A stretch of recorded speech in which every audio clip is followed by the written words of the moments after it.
Et bonjour Luce Bernard. Et bonjour Philippe Vandel. Au sommaire de votre journal des médias, Louise. Les projets d'Arthur avec TF1 a commencé par sa nouvelle émission ce soir. Il m'a dit que c'était un retour aux fondamentaux, je vous explique tout. On parlera aussi de la mort d'un journaliste britannique et d'un expert brésilien en Amazonie, du rachat de la Provence qui est suspendu par la justice, et on finira avec le nom de l'animateur préféré des Français. Mais d'abord, les audiences qu'ont regardé les Français hier soir à la télé. Bon, pas de suspense, vous savez, le jeudi c'est... Le jeudi, c'est HPI. Bien joué, vous suivez, c'est bien. TF1 a réuni 7 990 000 téléspectateurs devant le final de la série, malgré la chaleur, 39,4% de part d'audience, très bon score. J'ai fait mes petits calculs, ce qui veut dire qu'en moyenne sur la saison 2, chaque épisode a été regardé par 8 120 000 téléspectateurs, vous vous rendez compte, et en part d'audience 40%, et plus important encore pour TF1, la fameuse PDA des FRDA de moins de 50 ans, je vais y arriver. Femme responsable des achats de moins de 50 ans. 42,4% en moyenne sur chaque épisode. Plus de 7 millions, si je me trompe pas, est-ce que c'est pas plus que le foot qui avait fait 6 millions et des bananes? Exactement, ah oui, ça dépasse. Plus que le foot, c'est Bien absolument incroyable. Je pense qu'il y aura une saison 3. Deuxième, France 3 avec la série La Stagiaire, c'était une rediffusion qui a attiré très peu de monde, forcément face à HPI, 1 680 000 téléspectateurs, 8,3% de part d'audience. Et puis troisième M6 avec un film, là aussi peu de monde devant la télé, 1 120 000 téléspectateurs, 5,9% de part d'audience seulement. Culture Média. Et on commence ce journal des médias avec la nouvelle émission de l'animateur Arthur, lancée ce soir sur TF1. Visual Suspect, méfiez-vous des apparences. Alors 4 personnalités ont un rôle d'enquêtrice et d'enquêteur. Ils doivent deviner des détails sur l'identité d'anonymes, mais sans les questionner, simplement en les observant. Je vous donne des exemples pour mieux comprendre. Plusieurs anonymes sont alignés face aux personnalités. Elles doivent deviner par exemple qui est stripteaseur ou qui est comptable. Ou alors, à partir de photos de chiens, déterminer quelle bête appartient à quel anonyme qui est présent sur le plateau. Et pour endosser ses rôles d'enquêteur, Arthur a fait appel à des amis, à des personnalités avec lesquelles il a l'habitude de faire des émissions. Ahmed Silla, Boudère, Camilou et Chaim. Toutes ont un point commun d'après lui. Ce sont les plus mauvais perdants qu'ils connaissent. Ça, c'est bien. Ambiance garantie. Le maître mot, en tout cas, c'est l'humour. Arthur m'a même parlé de parodie. C'est une espèce de parodie des formats de guessing, comme on en a, que ce soit Mass Singer, Good Talent, Good Singer. À l'époque, il y avait un jeu qui s'appelait Qui est qui. Donc, c'est pas.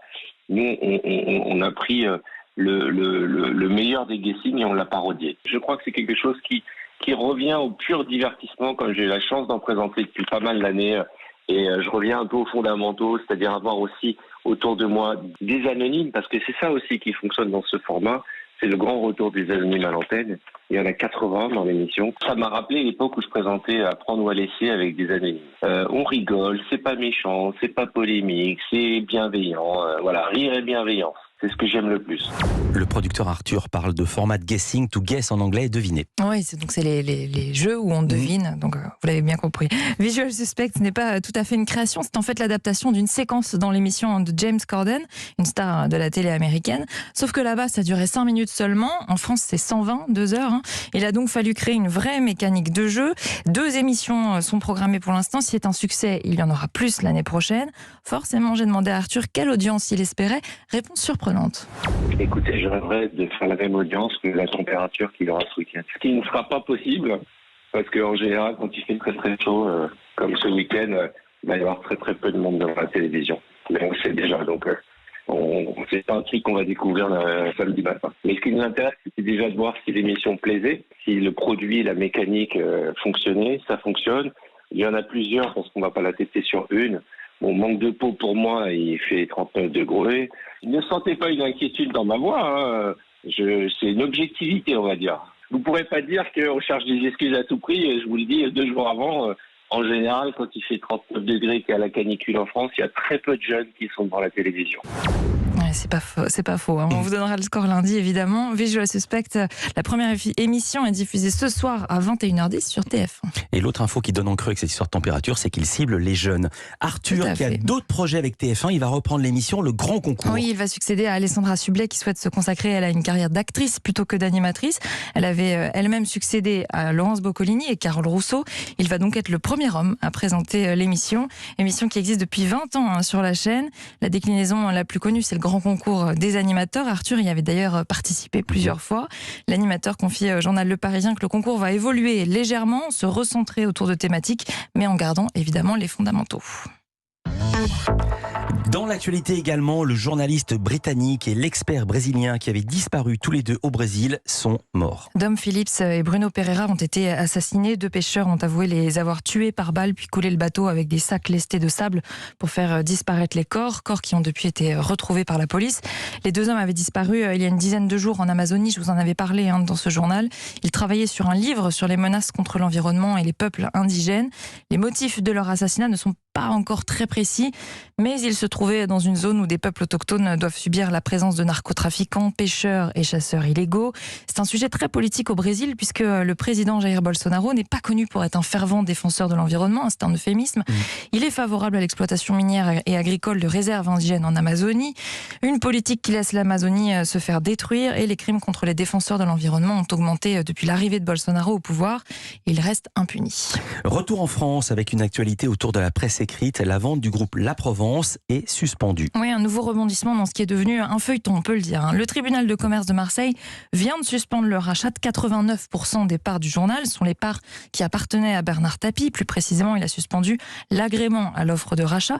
Il avait été donné à l'armateur CMA-CGM lors du conseil d'administration de la Provence début mai. Mais ce conseil s'était déroulé, je vous l'avais raconté aussi, de façon très étonnante. Le PDG du journal, Jean-Christophe Serfati, avait refusé de prendre en compte les 2 votes qui s'opposaient au rachat du journal par l'armateur, des votes de représentants Xavier Niel. Lui aussi veut racheter le journal, j'espère que vous suivez. Oui. Le patron de Free avait donc saisi la justice pour s'opposer à ce vote du conseil d'administration. Et elle vient, cette justice, d'estimer qu'ils avaient effectivement été privés de leur droit de vote de façon illicite. La vente est donc suspendue pour l'instant jusqu'à l'audience à la fin du mois. Ça, ce sera le prochain rebondissement, je vous fais un petit teasing, qui doit trancher sur le fond du dossier et décider de valider ou non ce vote du conseil d'administration. Et on termine avec une info beaucoup plus légère et beaucoup moins complexe à comprendre. On connaît l'animateur préféré des Français. Oui, comme chaque année, TV Magazine a publié son fameux sondage des 50 personnalités télé préférées des Français. Et le gagnant reste le même que l'an dernier et celui de l'année et que l'année encore d'avant. Si je vous dis qu'il est agent immobilier, qu'il est animateur sur M6, vous me dites... Tellement facile, Stéphane Plaza. Mais vous suivez décidément aujourd'hui. C'est parce qu'il est venu dans l'émission plein de fois, c'est comme ça que je le sais. Et puis c'est l'animateur préféré des Français, donc quand même, heureusement, dans une émission média, on le connaît. C'était pas dur à savoir. Il devance Jean-Luc Reichmann et Nagui, sauf sur un critère, chez les plus de 50 ans, c'est Jean-Luc Reichmann qui l'emporte. La première femme dans le classement est-elle à la 5e place. Il s'agit de Karine Le Marchand. Elle vole le titre de personnalité télé féminine préférée des Français à Élise Lucet, qui reste tout de même la première journaliste du classement. À noter que dans ce top 10, il y a 5 personnalités d'M6 qui sont présentes. Dont Karine Le Marchand également. Je le dis pour qui n'aurait pas suivi. Merci beaucoup, Louise Bernard. Toutes ces infos à retrouver dans notre newsletter média. L'inscription est gratuite, c'est sur europe1.fr. À lundi pour un nouveau journal des médias. Bon week-end. À lundi, bon week-end.